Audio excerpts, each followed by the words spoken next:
যুবক যখন সেজদায় যায় বলে সুবহান রাব্বিয়াল আলা, আল্লাহ বলে সাব্বাহতানি, তুই আমাকে পবিত্র বললি আর তুই অপবিত্র থাকবি যুবক, এটা হয় কি করে? সাব্বাহতুক, তোরে পবিত্র বানায় দিলাম।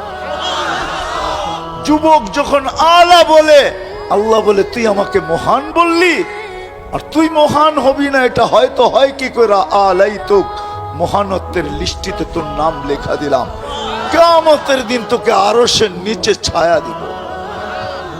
হায় হায় হায়।